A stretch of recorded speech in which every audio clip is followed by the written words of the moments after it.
रात के ठीक 1:47 पर अर्पित अपने छोटे से अपार्टमेंट के बाथरूम के बाहर खड़ा था।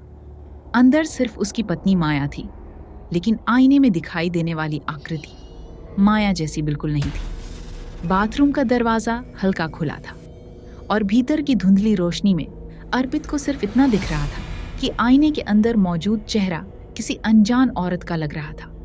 पीला, गहरी आंखों वाला और अजीब तरह से मुस्कुराता हुआ।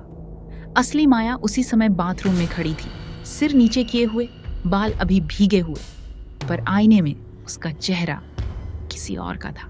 यही वो पल था जिसने अर्पित की नींद, हंसी और समझ सब छीन ली। कुछ घंटे पहले ही अर्पित को पहली बार ये बदलाव महसूस हुआ था। शाम के समय जब माया बाल सुखा रही थी, उसने हल्के से कहा था कि उसे आईने में अपना चेहरा अजीब लगता है। अर्पित ने मजाक समझकर अनदेखा कर दिया था, लेकिन उस रात माया का बर्ताव धीरे धीरे शांत, धीमा और अनजाना सा होता गया। उसका चेहरा सामान्य दिख रहा था, पर उसकी आंखों में एक थकान थी या शायद डर, जो वो छिपाने की कोशिश कर रही थी। अजीब बात यह थी कि घर में किसी भी आईने के सामने जाते ही माया रुक जाती।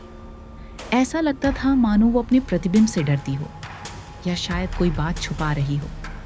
लेकिन जब भी अर्पित ने पूछा, माया सिर्फ इतना कहती कि उसे खुद समझ नहीं आ रहा।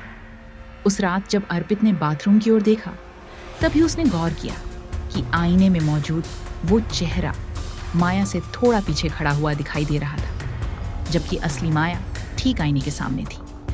इसका मतलब था कि प्रतिबिंब असली हरकतों को फॉलो ही नहीं कर रहा था, वो खुद अपनी मर्जी से चल रहा था। अर्पित का गला सूख गया, उसकी सांसें भारी होने लगी। उसने धीरे से माया का नाम लिया, लेकिन आईने में मौजूद चेहरा पहले मुस्कुराया, फिर उसके होंठों से खून टपकने लगा। असली माया अभी भी शांत खड़ी थी, जैसे उसे अपने प्रतिबिंब का पता ही न हो। अर्पित ने हिम्मत करके बाथरूम की ओर कदम बढ़ाए। जैसे ही वो आईने के बिल्कुल पास पहुंचा, प्रतिबिंब ने अपनी गर्दन असंभव तरीके से मोड़ी और उसकी आंखें सीधे अर्पित की आंखों में अटक गईं। इसके अगले ही पल बाथरूम की लाइट झपकी और बुझ गई। जब रोशनी वापस आई तो आईना पूरी तरह साफ था, प्रतिबिंब गायब, माया भी।